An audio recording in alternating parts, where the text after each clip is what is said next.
Hey everybody, hope you're all doing good today. Just running a few errands, do a little work, map work today, getting ready to head out for Lay Lake here pretty quick. And hey, I just wanted to do a follow-up on a couple of videos that I put out the last few months that have gotten, by far some, really, broad support on them. But man, I've had several people that have taken offense a little bit to the videos. Two of which are, first one was the Braid to Fluorocarbon video I did, and the second one was the one I did yesterday on backreeling, not using a drag. And it's like, man, it's really, sort of amazing, because those two topics, when you're talking, for some reason, anytime I talk about backreeling or my stance on not liking braid to fluorocarbon, I mean, there's some people out there, not everybody, but there's some people out there that take it personal. I mean, they get emotionally, spun out about it, and it's almost like they think I'm insulting their mom or something. I don't really understand why people are so emotionally invested in that viewpoint on braid to fluorocarbon, or using your drags or not using your drags. So I want to clarify a couple things, leading into this. First of all, if you like braid to fluorocarbon and if you like using a drag, then great, good for you, and stay with it. If it works for you, that's great. I'm not trying to tell you that you're a bad person, or that you're just totally messing up by doing that. If it works for you, more power to you.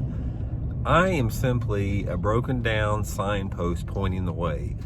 I've spent thousands and thousands of days on the water, experimenting with different techniques. I've experimented with braid to fluorocarbon. I've used braid to fluorocarbon. I've tried every knot on braid to fluorocarbon.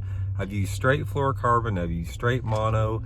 I've spent hundreds of hours using a drag on my spinning reel. I've spent thousands of hours back reeling with my spinning reel.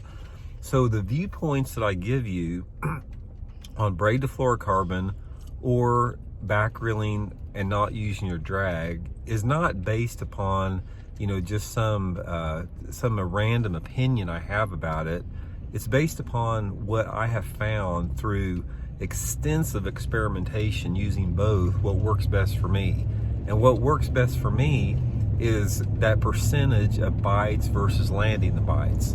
That's what I calculated on. So for me, it's a statistical reality that I do better, I get more bites and I catch more fish on straight fluorocarbon on spinning rods, and I land more fish when I back reel over using a drag.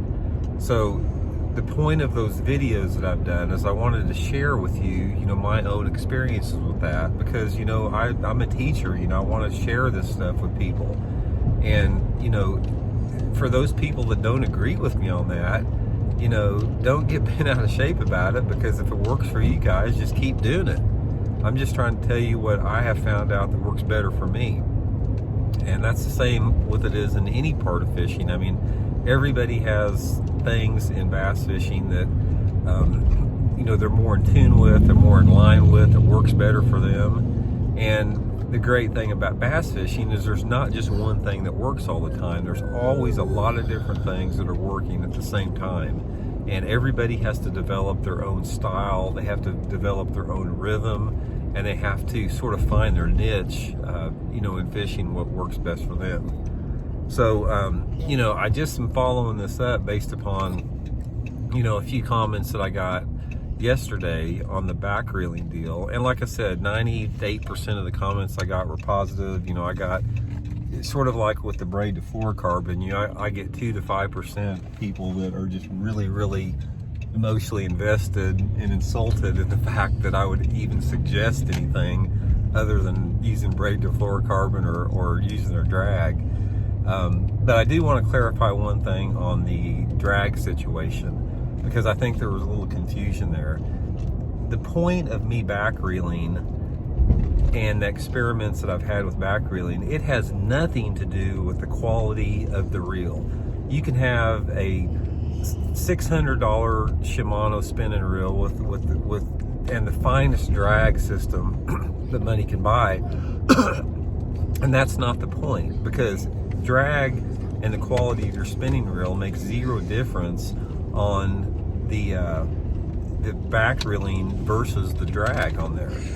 And if you listen to my video, I explained that a little bit more. So I wanted to clarify that, because I had some comments, people saying, well, if you quit using a cheap spinning reel, you know, you wouldn't have to do that. And that's not the point. I mean, the quality of the drag has nothing to do with that. But anyway, just wanted to do a quick video here, clarify some of that stuff. Like I said, I'm not trying to step on anybody's toes when I make these opinions. You know, like I said, if it's working for you, don't change it. But if you're open to experimentation and you're open-minded and want to learn more in your fishing, just try some of the stuff. Try some of the stuff that I suggest, because I have spent a ton of time experimenting with it, and I'm only sharing it with anglers to try to help them improve their success in their fishing. That's my whole point about it. I'm not trying to make anyone's life miserable about telling them to quit using Braid to Fluorocarbon or start back reeling. So anyway, just wanted to clarify that a little bit, and hope you all had a good Thanksgiving. And like I said, heading out to Lay Lake soon. I'll be filming all that stuff for Fish the Moment, keeping you updated on that. We're getting ready to come out with all those practice videos for the Open.